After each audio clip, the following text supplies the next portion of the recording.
You know, some stories just never get old. Today, we're diving into one of those, Shakespeare's Julius Caesar. And trust me, this isn't just some dusty old play. It's basically a political thriller that could have been ripped from today's headlines. We're talking about a timeless story of power, betrayal, and that messy intersection where personal principles crash right into political reality. So, the whole thing really boils down to this one huge question, a question that's just as relevant now as it was 400 years ago. Is it ever okay to do a really bad thing for what you think is the right reason? I mean, we're talking about murder for the quote-unquote greater good. This single dilemma is what's going to tear our characters and the entire city of Rome completely apart. All right, so let's jump right in. Picture this. Rome is having a massive citywide party. Their hero, Julius Caesar, is back from another huge military win. And the people? They absolutely love him. They're cheering in the streets. But underneath all that celebration, there's this tension, a deep political anxiety that you can almost feel in the air. The city's happy, sure, but it's a nervous kind of happy. And this quote from Cassius, one of the key players here, just says it all. He looks at Caesar and doesn't see a man. No, he sees a colossus, like a gigantic statue that straddles the entire world. It's such a powerful image, right? It perfectly captures just how huge Caesar's power had become and the real fear it was sparking in guys like him. They felt like they were just tiny people, totally insignificant, forced to live in his massive shadow. And that right there, that's the core of the whole problem. You've got this split. On one side, the public is cheering their hero. They adore him. But on the other side, in the private halls of the Senate, there's just fear. The political elites look at Caesar's incredible ambition, and they don't see a strength. They see a massive threat to the Roman Republic. They're terrified he's going to make himself king. So what does all that fear lead to? Well, it leads to a conspiracy. A dark, bloody plan to assassinate Caesar, all in the name of liberty. But here's the thing. For this plan to work, for it to look even remotely legitimate, they need to get one specific man on board, the famously honorable Marcus Brutus. And this is a guy who's completely torn. He genuinely loves Caesar as a friend, but he also feels this immense duty to Rome. Okay, so to really get Brutus, you have to understand this classic idea of the tragic hero. A tragic hero is basically a good person, a noble character, who has one major flaw that leads to their downfall. And for Brutus, that fatal flaw isn't something obvious like greed or jealousy. Nope, it's his own goodness, his rigid idealism, and his powerful sense of honor. And unfortunately for him, that's something the other conspirators, especially Cassius, get really good at manipulating.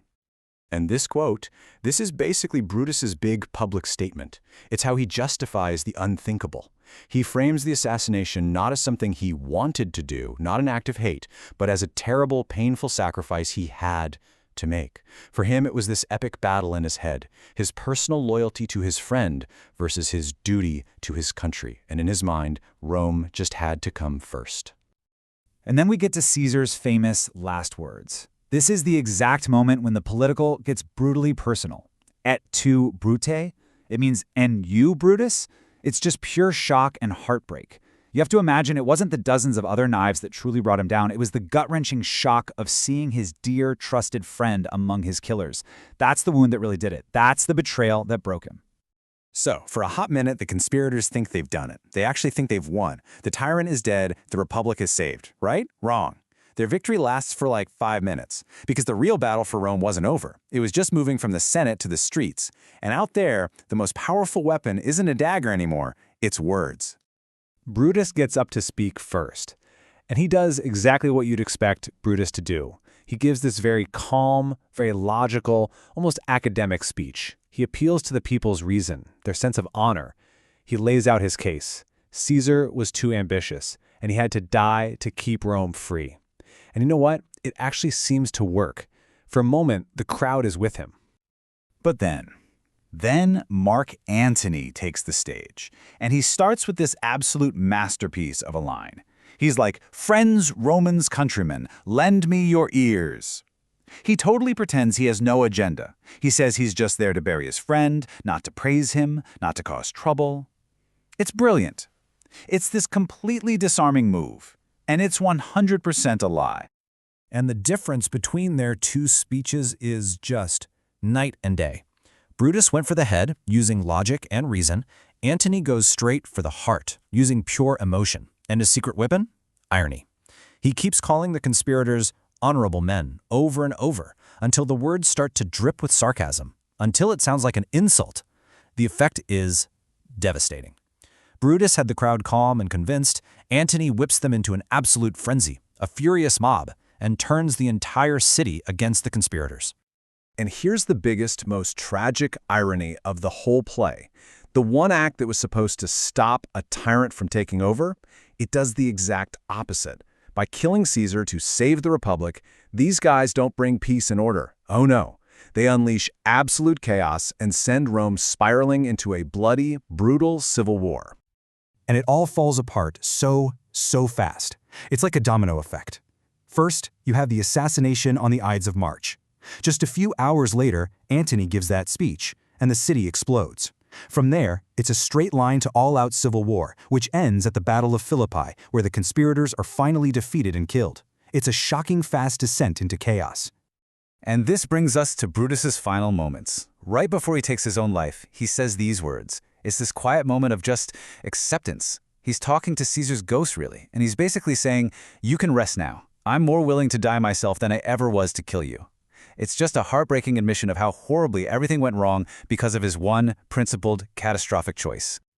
So you might be wondering, why are we still talking about this play 400 years later? It's because the big questions it asks about power, about leadership, about right and wrong, they never go away. They're totally timeless. The play is this incredible warning about how fragile a free society can be, and the delicate balance it takes to keep it.